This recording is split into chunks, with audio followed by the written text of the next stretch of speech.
ಎಲ್ಲರಿಗೂ ನಮಸ್ಕಾರ. ಕರ್ನಾಟಕ ಪರೀಕ್ಷಾ ಪ್ರಾಧಿಕಾರದ ಅಡಿಯಲ್ಲಿ ಇದೇ ಆಗಸ್ಟ್ 2 ರಂದು ನಡೆಯಬೇಕಿರುವಂತಹ ಸಿವಿಲ್ ಪೊಲೀಸ್ ಕಾನ್ಸ್ಟೇಬಲ್ ಹುದ್ದೆಯ ನೇಮಕಾತಿಗೆ ಸಂಬಂಧಿಸಿದಂತೆ ಇದೀಗ ಕರ್ನಾಟಕ ಪರೀಕ್ಷಾ ಪ್ರಾಧಿಕಾರದ ಕಡೆಯಿಂದ ಈ ಒಂದು ಸಿವಿಲ್ ಪೊಲೀಸ್ ಕಾನ್ಸ್ಟೇಬಲ್ ನೇಮಕಾತಿಗೆ ಅರ್ಜಿ ಸಲ್ಲಿಸಿರುವಂತಹ ಅಭ್ಯರ್ಥಿಗಳಿಗೆ ಲಿಖಿತ ಪರೀಕ್ಷೆಗಾಗಿ ಹಾಲ್ ಟಿಕೆಟ್ ನ ಡೌನ್ಲೋಡ್ ಮಾಡಿಕೊಳ್ಳಿಕ್ಕೆ ಲಿಂಕ್ ನ ಜನರೇಟ್ ಮಾಡಲಾಗಿರುವಂತದ್ದು. ಅರ್ಜಿ ಸಲ್ಲಿಸಿರುವಂತಹ ಎಲ್ಲ ಅಭ್ಯರ್ಥಿಗಳು ಕೆಎ ಅಧಿಕೃತ ವೆಬ್ಸೈಟ್ ನಲ್ಲಿ ನೀಡಿರುವಂತಹ ಲಿಂಕ್ ಮೂಲಕ ನಿಮ್ಮ ಲಿಖಿತ ಪರೀಕ್ಷೆಯ ಹಾಲ್ ಟಿಕೆಟ್ ನ ಡೌನ್ಲೋಡ್ ಮಾಡ್ಕೊಳ್ಬಹುದು. ಹಾಲ್ ಟಿಕೆಟ್ ನ ಹೇಗೆ ಡೌನ್ ಮಾಡ್ಕೊಳ್ಬೇಕು ಅಂದ್ರೆ ನೀವು ಸ್ಕ್ರೀನ್ ಮೇಲೆ ಕಾಣ್ತಾ ಇರೋ ಹಾಗೆ ಈ ರೀತಿ ಕೆಎ ಅಧಿಕೃತ ವೆಬ್ಸೈಟ್ ನ ಓಪನ್ ಮಾಡ್ಕೊಳ್ಳಿ.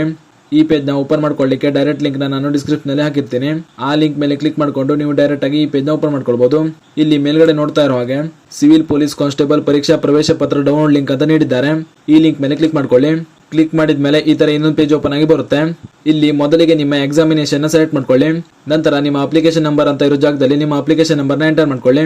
ನಂತರ ಅಪ್ಲಿಕೆಂಟ್ ನೇಮ್ ಅಂತ ಇರೋ ಜಾಗದಲ್ಲಿ ನಿಮ್ಮ ಹೆಸರಿನ ಮೊದಲ 4 ಲೆಟರ್ ನ ಎಂಟರ್ ಮಾಡ್ಕೊಳ್ಳಿ. ಹಾಗೂ ಕೆಳಗೆ ಕಾಣೋ ಕ್ಯಾಪ್ಚರ್ ಕೋಡ್ ನ ಎಂಟರ್ ಮಾಡ್ಕೊಂಡು ಸಬ್ಮಿಟ್ ಮೇಲೆ ಕ್ಲಿಕ್ ಮಾಡಿ. ಸಬ್ಮಿಟ್ ಮೇಲೆ ಕ್ಲಿಕ್ ಮಾಡಿದ ಮೇಲೆ ಈ ತರ ಪೇಜ್ ಓಪನ್ ಆಗಿ ಬರುತ್ತೆ. ಇಲ್ಲಿ ಕೆಳಗಡೆ ಡೌನ್ಲೋಡ್ ಅಡ್ಮಿಟ್ ಕಾರ್ಡ್ ಅನ್ನೋ ಆಪ್ಷನ್ ಇದೆ. ಅದರ ಮೇಲೆ ಕ್ಲಿಕ್ ಮಾಡ್ಕೊಂಡು ನಿಮ್ಮ ಹಾಲ್ ಟಿಕೆಟ್ ನ ಡೌನ್ ಮಾಡ್ಕೊಳ್ಬಹುದು. ಈ ಒಂದು ಪೇಜ್ ನಲ್ಲಿ ನಿಮಗೆ ನಿಗದಿಪಡಿಸಿರುವಂತಹ ಎಕ್ಸಾಮ್ ಸೆಂಟರ್ ಡೀಟೇಲ್ಸ್ ಗಳನ್ನ ನೀಡಲಾಗಿರುತ್ತದೆ. ಇದನ್ನ ಸರಿಯಾಗಿ ನೋಡ್ಕೊಳ್ಳಿ. ಡೌನ್ಲೋಡ್ ಅಡ್ಮಿಟ್ ಕಾರ್ಡ್ ಮೇಲೆ ಕ್ಲಿಕ್ ಮಾಡಿದ ಮೇಲೆ ಈ ತರ ನಿಮಗೆ ಹಾಲ್ ಟಿಕೆಟ್ ಡೌನ್ಲೋಡ್ ಆಗಿ ಬರುತ್ತೆ. ಹೀಗೆ ನೀವು ಈಸಿಯಾಗಿ ನಿಮ್ಮ ಮೊಬೈಲ್ ನಲ್ಲಿಯೇ ನಿಮ್ಮ ಹಾಲ್ ಟಿಕೆಟ್ ನ ಡೌನ್ ಮಾಡ್ಕೊಳ್ಬಹುದು.